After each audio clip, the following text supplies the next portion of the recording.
Objection! I direct you not to answer that question.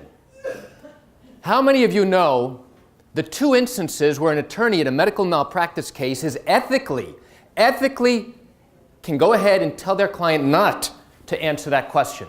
Anybody know? This is interactive, by the way. The first question is where it calls for privileged communication, where the attorney wants to know what the client said to you, the attorney. That, I can go ahead and say, do not answer that question during a deposition. What's the other question? That I am legally and ethically allowed to tell a client not to answer a question. Anybody? That would be when the question is palpably improper, such as, hey, Mr. Jones, how many times do you beat your wife each night in a medical malpractice case?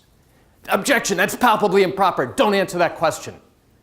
So what does that have to do with medical malpractice? Actually, it's just the introduction to what you're going to learn in today's discussion, because anybody here, by the way, handle medical malpractice cases or PI cases? Excellent. So what you're going to learn in today's discussion, I guarantee you, will help you throughout the course of your career. Because no matter whether you handle real estate transactions, or trusts and estates, or regulatory issues, or transactional matters, it doesn't matter what. I guarantee you that during the course of your career, you will encounter people who tell you a tale of woe. And you're going to get the sense in your mind that maybe, just maybe, this person might have a claim against their doctor or a careless hospital. And now you have an obligation to say to yourself, what can I do as an attorney to help this person?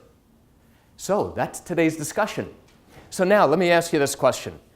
Let's say you are a real estate attorney, and a young couple comes to you to go ahead and do their closing.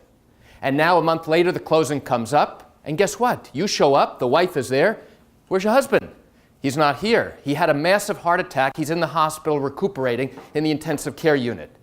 And now, as you begin to ask questions, it turns out that the wife is telling you the husband made complaints of problems and chest pain months earlier.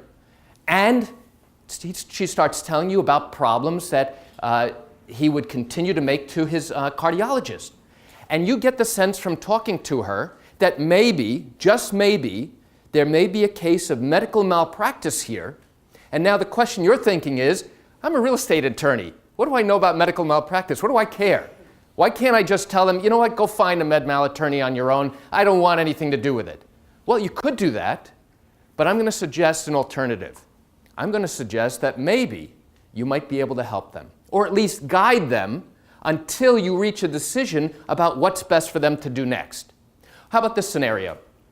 Let's say you're a trust and estates attorney, and now you're called to the hospital to do a last will and testament. There's a young woman who's dying. She's 40 years old, and the distraught husband calls you and says, please, you've got to come and do a will for my wife. And now you go to the hospital, and it turns out, what happened?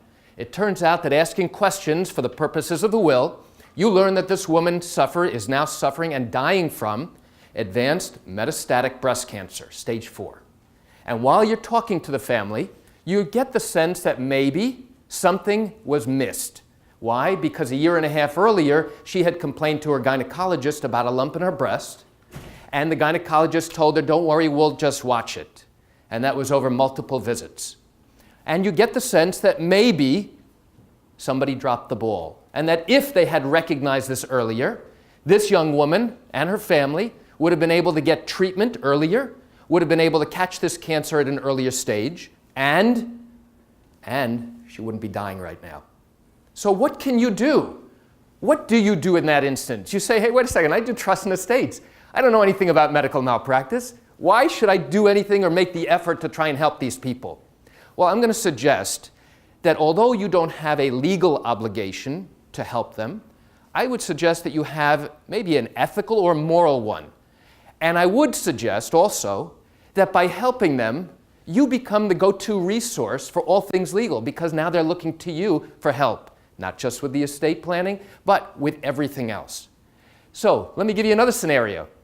Let's say you do workers' comp, right? And now a client comes to you, they got injured on the job. They were injured in a forklift accident. and everything's going fine until 8 weeks later, the client comes back to your office to fill out some paperwork, and he tells you, listen, I think I have to sue the hospital. And you're wondering why.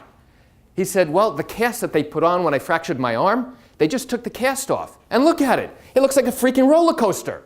They set my arm wrong. But you're a workers' comp attorney. Do you say go find somebody on your own? Or do you say, you know what, let me ask you some questions. I think I might be able to help.